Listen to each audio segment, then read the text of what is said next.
Hello, everyone.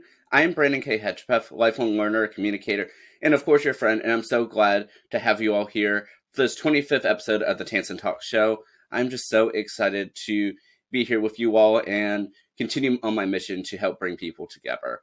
And so today I want to go ahead and introduce you all college graduate Kathryn West. Thank you so much for being here today. Thank you so much for inviting me. I know this is a very long time in coming. Thank you for working with my very busy schedule. Hello, everyone. I'm Kathryn West. I'm a graduate from Olivet Nazarene University in Communication Studies. Yeah, well, first of all, congratulations on your recent graduation. Thank you. I was so excited to finally make that walk and be done with my bachelor's degree. Well, that is so good to hear. And yeah, I know we've been playing this for a little while. It's actually been half a year. Can you believe that? I know it's been so long since we first hey, let's do this. But nevertheless, I'm so glad, yeah, that we're able to do this. 'Cause I know we both have like such busy schedules, but I'm glad we're able to finally have some time today. Yeah, and so I did want to go ahead and start off by allowing a moment for you to go ahead and introduce yourself for the watching and listening audience here today. All right. So, as I said, I'm Kathryn West, and while I have graduated, I'm actually continuing my studies in a master's degree in organized leadership with a certification in corporate communications and social media strategies. I'll be doing this master's here at Olivet Nazarene through their online program. But as I do that, I'm also working at the university as their new graduate assistant in the alumni office and university relations for the next 2 years. That is so cool. And so congratulations on those opportunities as well. Thank you. Yeah, so are you excited to, to dive into the online program? I am. I'll be starting in August when the program restarts itself. And I'm completely excited to learn more in depth about corporate communication because I only kind of dipped my toes in that in my undergrad years. So I'm excited to learn more.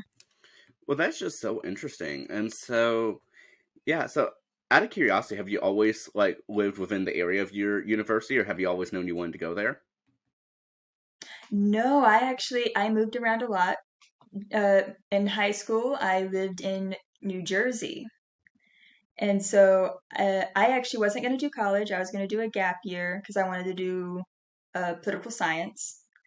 And then God spoke to me and kind of said, no, you're going to move halfway across the country to Chicago and you're going to do communications instead. And I was like, okay. And so we made that journey all the way here. Wow, well, how was that experience for, for you wanting to do that? And how did you switch from wanting to do political science to communication? Well, that in itself was a journey. What God was telling me to do communication studies, I thought it was business administration because I'd never heard of public relations. I didn't know that was a career choice. And so I went into business here at Olivet and I hated it so much. But then my roommate, who was a communications person, told me about that major and she actually got me into it. So it was a whole process of me doing trial and error, trying to figure out where I wanted to go in life. How does that match what I felt like was God's plan for me and how to do that? Well, nevertheless, I mean, I'm glad that you were able to, to figure out your plan and, and make it happen. And so, I mean, overall, have you enjoyed this, the journey of doing all of this thus far, or has there been some bumps along the road, or how has that been for you? It's been a very eye-opening and a lot of opportunity experience. So in the business, when I was doing that for like a year and a half, maybe two, I actually joined Enactus and did nonprofit work through them. So that was opportunities I never thought I would get. I actually got to work with a company in Romania that helps with anti-trafficking work. So that was an experience I never thought I would ever be able to get. And all of it helped me have that. And then transitioning over to public relations and like joining the PRSSA club. I never even knew that existed. And that's actually how I met you at the Icon conference. And so it was just opportunity after opportunity. And there were bumps along the way. I didn't know what I was doing in communications because I never heard of it, but I knew I loved it. And so I struggled a bit in the introductory classes trying to figure out how to proceed and what I'm supposed to do and like how that fits into a job. Yeah, I mean it just makes so much sense. And yeah, I mean even for me, like when how I found the communications field is just so weird because I really wanted to do something in relation to like technology or something. And so I had a whole technology YouTube channel and everything, and then I did a technology internship like in after 11th grade and realized this is not what I want to do.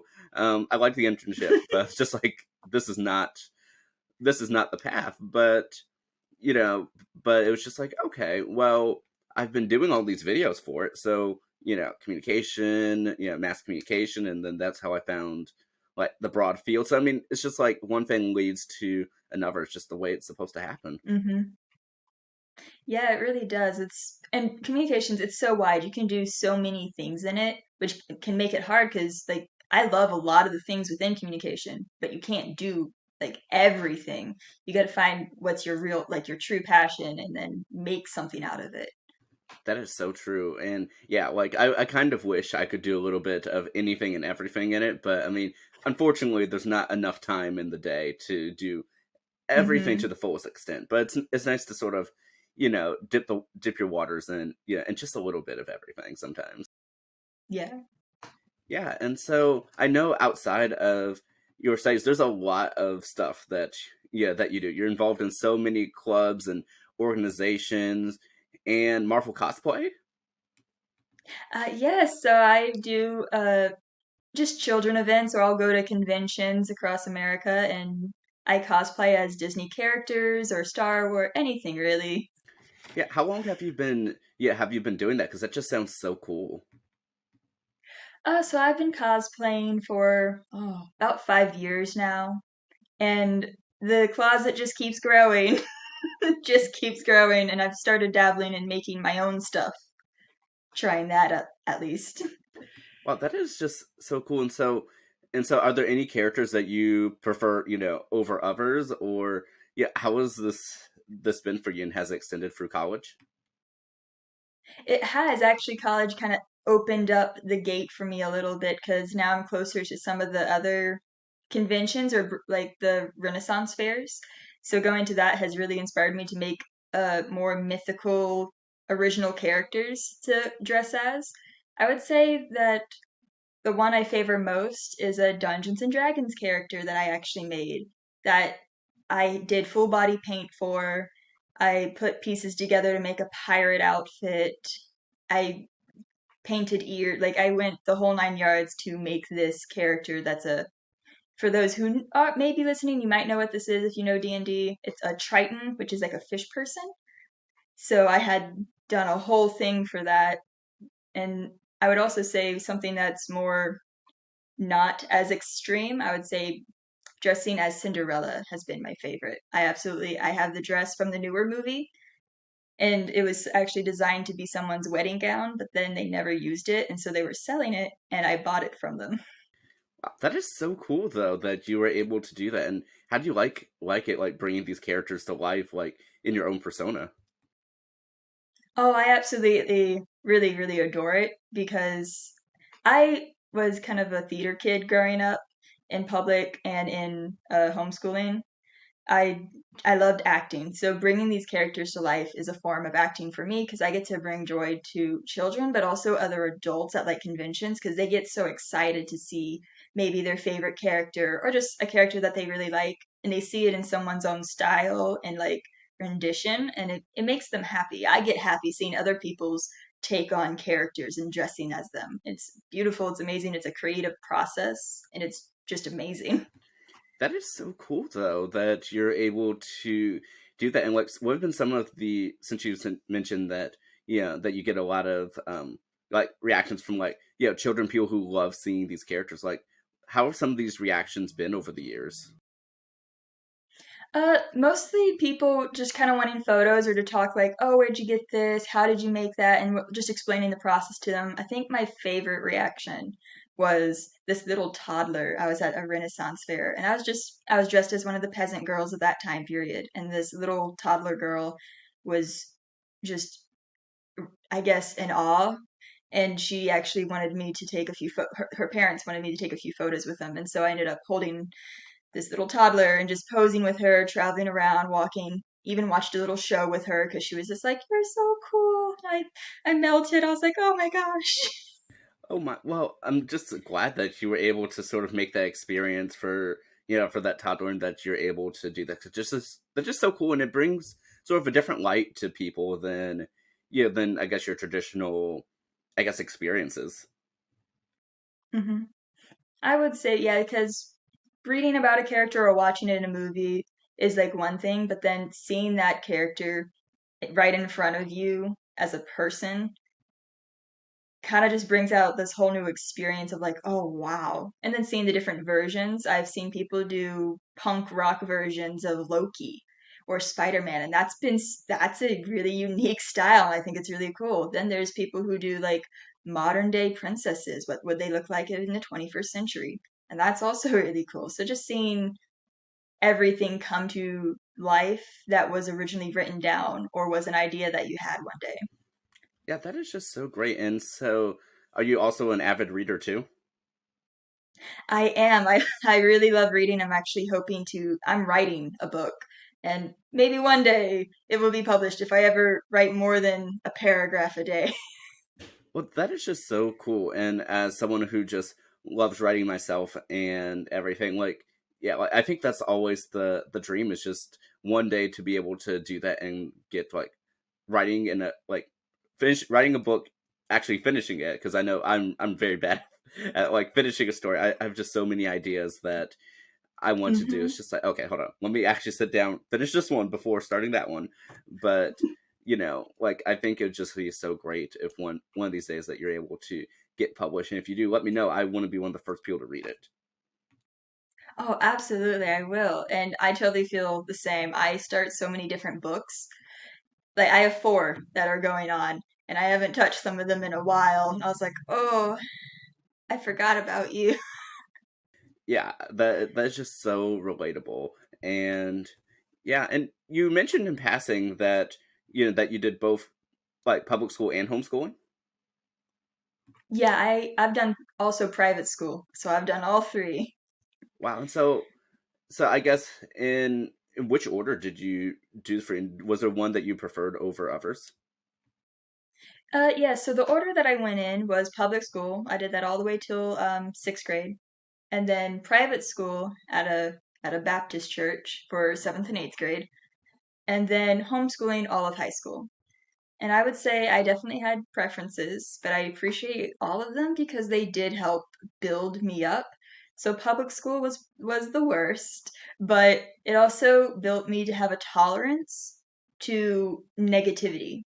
Obviously, in elementary and middle school, you're going to have kids who are the bullies, the popular people, the jocks. Like it's the categories, and you have people with choices that they make. And so just learning how to deal with that at an early age can be good. And so that did help me build a tolerance and an understanding of how to react to those situations. Private school was kind of eh.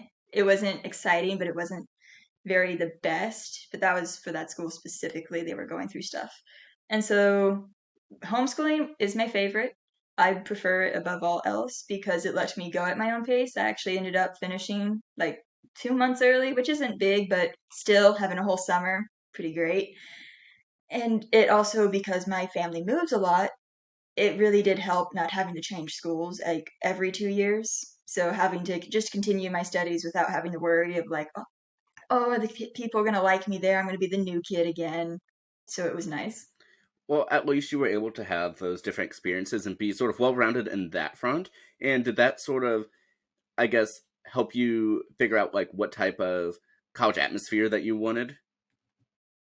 It did. I know that I wanted to have a smaller campus. I didn't want the 10,000 student college campus where it takes 10 miles to get somewhere. I wanted the small one so that you can have a closer knit community. And that's kind of what Olivet offers with they have about 3,000 to 4,000 students undergrad wise. And that's in person. I'm not sure about the numbers online, but it's a great community. The campus it's not petite, it's like a medium size, so it's easy to get from one place A to place B, get in time for your classes, and also just get a good understanding of everybody in the different groups because there's so many different majors here and just meeting new people. Well, that's, I mean, great that you were able to, to find a campus that had everything that you wanted in it, and your tight knit community and everything. So I'm glad that you were able to have that experience. And so I guess throughout your time there, like, what are some of the other experiences that you were able to, that you were able to do and be a part of? Because I know that you were doing a lot. So a lot of it was through internships and through the church that I work at here for the past 2.5 years now. So with internships, I had, I think, about four different ones. I worked for the place in Romania for a little bit, just for a semester, helping them get up their communications and newsletters. And then I worked for a real estate company over the summer, and that taught me that I did not like real estate. But I know how to get a house now whenever I have the funds to do so. And all the tips and tricks for that, which was pretty great.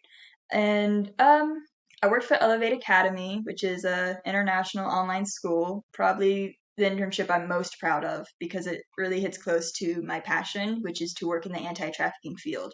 So what Elevate Academy does is that they provide schooling for victims and they're the survivors.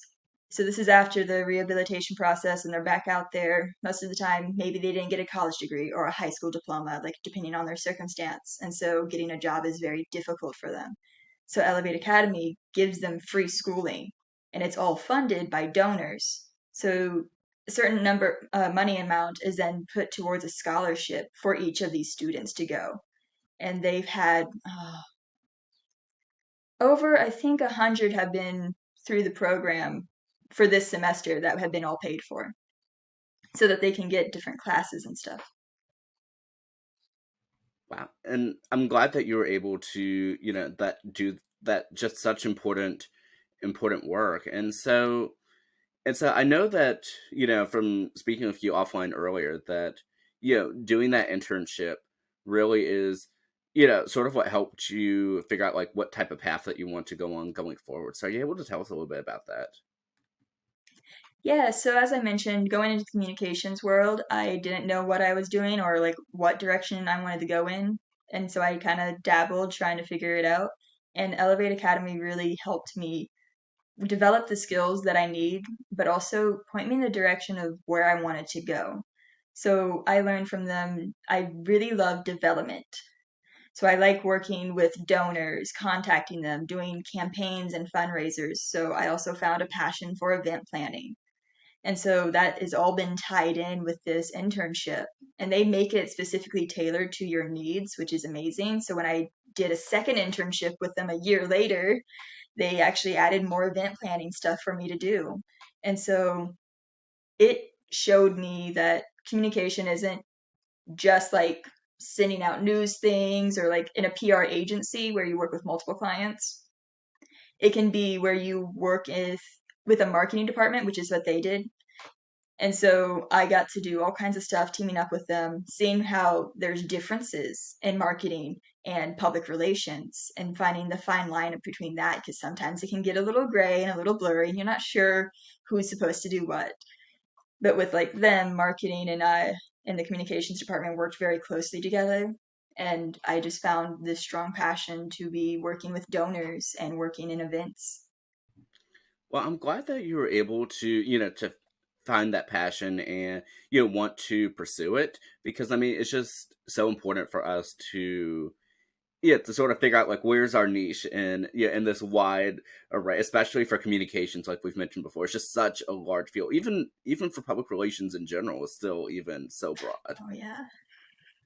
It really is, especially like because you can be social media manager. So therefore you're working more with like photography, videography, content, copy post, making all that stuff, or your development and you're working with donor communication, or event planning, or film, or really anything. Public relation is such a wide variety, like you said. Yeah, but I'm so glad that you're able to, use those skills and use it for just such an important cause for you, and I'm glad that you're able to to do this and help make this difference. Thank you. Yeah, it's been my passion since I was 17. And I read the book of Esther and saw that Esther herself was a person that was trafficked. And I was like, oh, wow, there's trafficking in the Bible. And I didn't know this until I read the book of Esther. And that just sparked this inspiration inside of me to then pursue it because I'm like, does this still happen today? And I found out very much, yes, it still happens today. And there's so many different types of trafficking. And we don't talk about all of them except really just one. So learning just all the different types and how we can help people to make this world just a safer place and also help people recover from the horrors that they faced. Well, I'm so glad that you were able to do this work. And I want to, go back a little because, you Mhm. know, so so I know, like, based off of, our conversation thus far, I definitely can tell that religion plays like such a big part in, in your life. And so I guess, are you able to tell us a little bit about sort of the role that it plays for you? So with religion, I'm Christian. I'm actually Nazarene Christian specifically because within the Christian religion, there are different denominations because it's all about how you perceive God's word. And so different denominations hold different main ideas that you can join. And so within the Nazarene denomination, it's called the Holiness Church. So like no drinking and just that kind of stuff, no smoking. And so religion, Christianity plays a very big role in my life. My dad is a pastor, but I actually didn't become a Christian until later in life. So I lived in a Christian family, but I kind of wasn't really into God. I was like, eh. It wasn't until something traumatic happened where I ended up having it was a non-cancerous tumor, but it was one that lasted 5 years and it was surgically unremovable. So I had to wait till it dissolved. And it was when God really spoke to me in the last few years of that, where it's like, you're not alone. You don't have to carry this, and not everyone out is out to get you. And if you just let me carry this, you will make it and you're going to be fine. And the pain didn't miraculously go away when I accepted God. It didn't magically heal. I was still very much in pain, still cried, but I wasn't so hyper focused on it. And I realized I wasn't alone and I could rely on my parents, I could rely on my friends, and I could rely on God to provide them in my life so that I can continue moving on.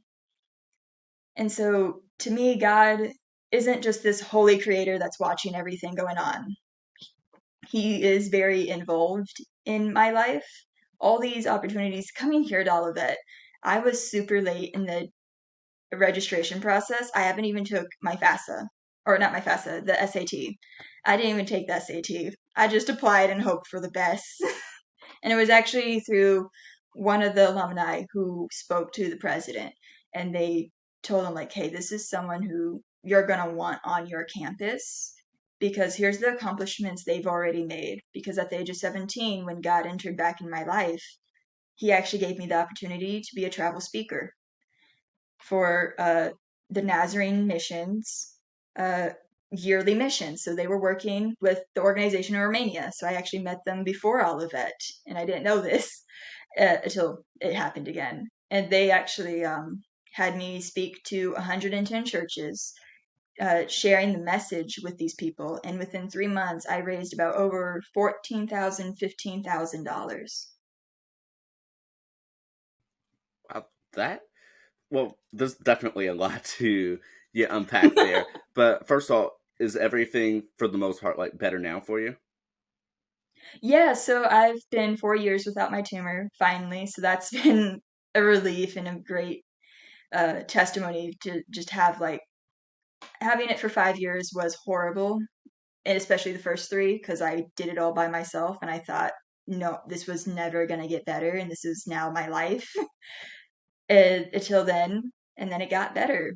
It was slow, it was gradual, and sometimes you didn't see it. I had to write things down of like, hey, today's pain wasn't as bad, or hey, I actually was able to sleep through the night. It's just the small progress steps until one day, it didn't even hit me till one day I was walking around. I was like, oh, I'm walking and I'm not in pain. Oh, wait. And so it's just a small gradual process of trusting that it's gonna be okay and that God's got you. Well, I'm so glad that that you're able to make a great recovery, and that that you've been 4 years without having to deal with much of that pain. Which I'm so glad that you don't have to deal with that as much anymore. So, say I'm sure. So I'm sure that that you're glad that sort of worked out like in the way that it did, even though definitely sounds like a very long and tedious process. That I'm glad at least today 2023 that you're able to be where you are and help inspire others. I mean, 110 churches. Wow. Yes, so that was only in Virginia. So there are 110 churches that are Nazarene within Virginia. And so I traveled around and spoke not to all of them individually. I actually spoke to all 110 churches at once at the very last of my trip at the General Assembly or the District General Assembly. So all the churches, their pastors, their boards, and then any family members or guests who also wanted to come, all congregated together in this one mega church. And I spoke in front of all of them. Wow. How did that feel for you being able to, to do that, especially early on? It was huge because I hated public speaking at that age. I was like, God, you don't want me to do this. I'm not a person to be on stage. I don't like talking to people. But I did it, and it was actually the first step of me unknowingly knowing that speaking to people, promoting things, really just basic public relations stuff, that was the direction he wanted me to go in. And that was the first experience that he gave me. I just wasn't aware of it at the time. And so I was a nervous wreck, especially on my final destination, where all 110 churches plus more people were kind of just there staring at me. And I'm this 17-year-old girl who doesn't know what she's doing and is really just kind of following the whim of God. And I'm like, oh, okay, I got this. It's gonna be good. As long as I don't stutter or mess up one of the words. I just gotta say the facts, say what the mission is, and then I'm good.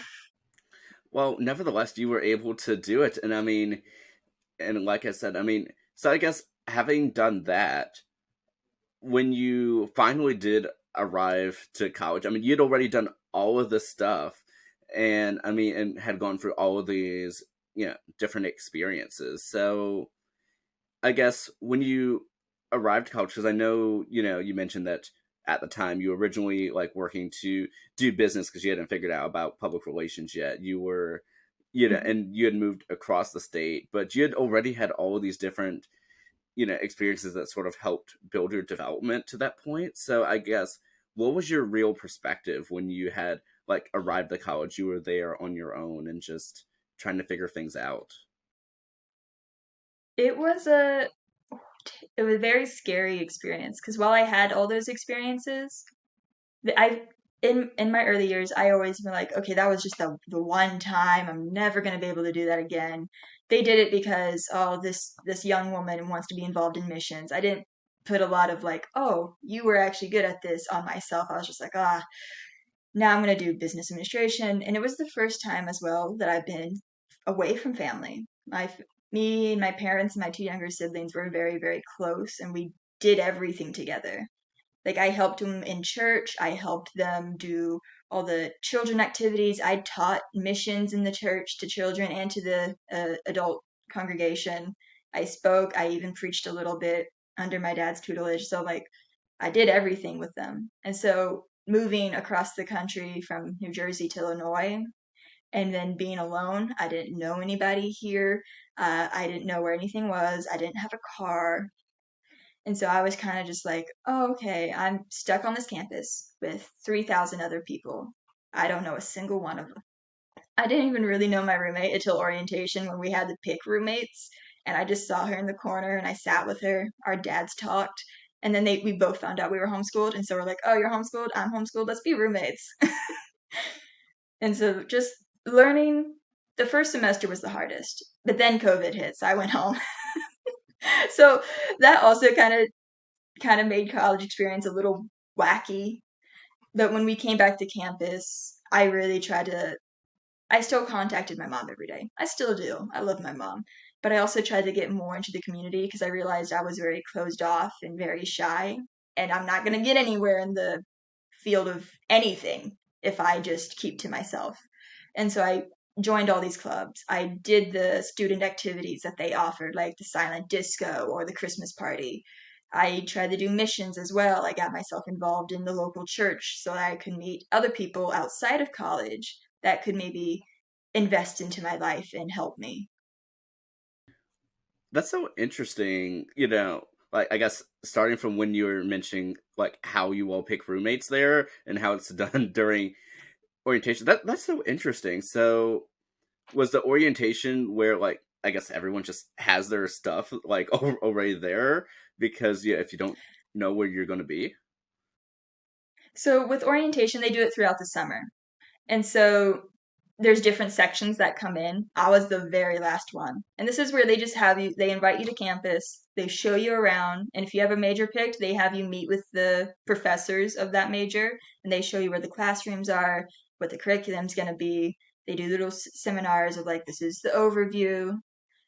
For me, I picked business, so I went through all the business departments, met all those professors, and then we met in the chapel hall to just do a closing off. And they're like, okay, tonight you're going to have your roommates. So you're either going to go to this social bar thing and like talk to people. There's an ice cream bar and like snacks and stuff. They're like, you're going to meet people, you're going to find roommates. Or some people, they come with their friends. A lot of the students here are from Illinois in general, just everywhere. And so they already know people. Their church might be a generational church where they've had people come over and over, so they know people. In my case, there are nobody from New Jersey here. So I'm just kind of there. I'm like, cool. All these people are mostly from Illinois. Some are from other states, but I'm just like, man, they have people they're already roommates with. And you never know who you're going to get. So you want to be a little picky, especially your first year, because that can really shape the rest. And actually, the roommate that I got freshman year, she's been my roommate for all four, and we're actually both getting the same masters but different certifications, and we're both GAs in different departments here at the university, and we're still roommates for another 2 years. She really just became my sister, and I invite her to family stuff. I go to her house and we do stuff with her family. Like we're basically just sharing each other's families at this point, and just it's been so much fun and really amazing to have an experience where your first roommate is then like all of a sudden your lifelong friend and you're doing everything together. That is just so great that you're able to do that because I was just right before you said that last part, I was going to say you made a family member and a lifelong friend. I mean, how cool is that? And I mean, yeah, all by circumstance too. So I mean, it that all just works out and really just like you've been mentioning before, all sort of part of God's plan there. I was very happy that God put my roommate in my life because I was like, she's very calm and down to earth and like very rational. I'm energetic and a little emotional, and I can make decisions just on the whim. And so she's there to kind of calm me down and is like, hey, let's breathe, let's think. Is this the right course?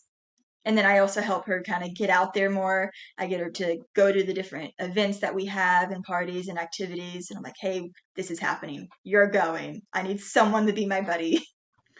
Well, that is just nevertheless. I'm just so glad that it's all sort of worked out for you. And so, for you, Kathryn, what is the next steps for for you? You're going to like I said, you're working now at the university. You are working to get your your master's degree, and I mean, you practically have everything set for the next 2 years. But I guess what is going to be a part of your personal journey during that time as well? Personal journey. I'm not too sure. I want to grow in my skills. I want to grow in my relationship with God. But something I've learned when becoming Christian is you don't make plans. Don't make plans because God throws a rock in them. Like I had a whole plan to go to DC, do college there at Patrick Henry College, and work in the Senate or in Congress or something, anything that was political really to make a stand for anti-human trafficking. and like get stuff out there, get the ball rolling. And that was my job. That was my dream. That's what I wanted to do in high school, and I was determined to do it. And God's like, that's not, you could do that. You could. You'd probably be good at it. But that's not where you're going to be great. And that's not where I need you to touch the most lives. And then moving out here, I told myself I would never move far away from home. I would never do that, ever. And he moved me 15 hours away because he knew I would probably go home every weekend and rely on my parents too much. I said that, oh, I'm going to do these set of courses. And God's like, no, you're not going to do business. I'm going to put someone in your life who's been there for a year and a half, so you trust their opinion. And she's going to tell you that this major is something that she really thinks that you should do. And I also agree, like, this is where you need to be. And just opportunities presented itself. Everything kind of fell in line. This GA position, I didn't know about till spring break, and I applied very last minute under the motivation and request of my mentor at the time. She's like, Kathryn, this is a once in a lifetime opportunity. This is going to be something you want to do. And I wanted a master's anyway, so why not? And so I applied and I competed with a bunch of other people for this position. And after 3 interviews, I got it, which bamboozled me because I was like, oh, these people are probably so experienced or so smart, or maybe they're more outgoing or whatever reason I came up with. And so getting that was a blessing and a shock, but I'm forever grateful for that. So these next 2 years, I don't know what could happen. Everything is kind of up for grabs. I could be here for 2 years and decide, I really like this. Stay here, get a job. I know I would like to do a doctorate. I would like to do something in teaching because I wouldn't mind coming back to Olivet years later or right after and being a professor and teaching in their public relation classes or anywhere else really. Or who knows, maybe I'll do missions work and go overseas and teach communications to people there. Like, there are so many different opportunities I could go into. And so just kind of leaving that up for God to plan, because then it's just so much easier. Whereas if I made the plan and I'm like, this is what I'm going to work on, these are the goals, and these are the steps to make them, and then God comes in and tells you, actually, this is the plan. It's harder to let that go and to follow because you're so tightly grasping to the plan you made. Because we, as people, we like steadiness. We like knowing what's coming next. The unknown is not fun. I hate the unknown. It's a struggle. As I'm a planner, I have everything written out. All the steps, the people, where they are, how to contact them, everything. And so having to not have that plan and trust that whatever comes is what is meant to come and to just go along with it. But also pray because sometimes things come your way and you're not meant to grab them, but they're really tempting. You're like, oh wow, this is such a cool experience. I could totally do this. But just waiting. And it's really just the waiting game. So that was a really long answer, but to wrap back around, just to conclude it, these next 2 years, I'm willing to grow in whatever way I need to grow, whether that be in my strengths or in my weaknesses, whether that be in my relationship with God or relationships with people, whether that be growing my career in working for someone else or maybe starting my own business. I mean, your message that you present is just so powerful, and I just absolutely, I mean, love it, and I mean, but it's so true too because I mean, for me, I also like love planning anything and everything, but at the same time, I also know that it's like sometimes things it just happens in the way that should. Not every opportunity is one that, even though they all sound so cool and so tempting, that not Mhm. everyone is necessarily right. And so, like I've come to realize over these past couple years, it's just like some opportunity you can't just really force it to happen. Like it just has. It's like the opportunity will sort of present itself when it's time, and sometimes, unfortunately, you can't really have the big goal that you would love to just set Mhm. out. It's just sort of how it works out. But I mean, in the end, I just love that, throughout your story, that you have always been here for people, trying to help people out in any way that you can. I fully commend everything that you're doing. I mean, it's just so extraordinary, everything you've been able to do, especially, you know, thus far. And I can't wait to see everything that you're going to do for years to come. Thank you. That means a lot. Thank you.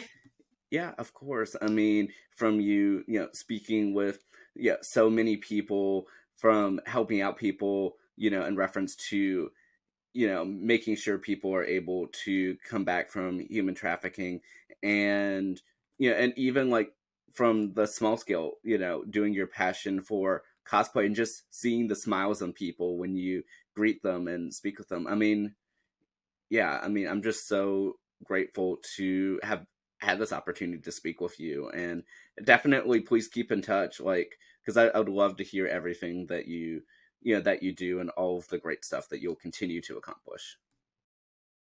Absolutely. I would love to keep in touch with you. You're a really cool guy. It's been awesome getting to know you as well and seeing like what your passions are and what you like to do and how you're going about making all this happen. Thank you so much. I so greatly appreciate that. Yeah, and so as we begin to to close out, is there anywhere that people online can continue following your story? If not, that's quite all right as well. I always wanted to provide you an opportunity. So one thing that I'm starting to use more that is more publicly open, because I do keep my accounts private to just coworkers or friends and family members. So for the public to follow, LinkedIn, Kathryn West, I shared the link with you, I believe, and the form.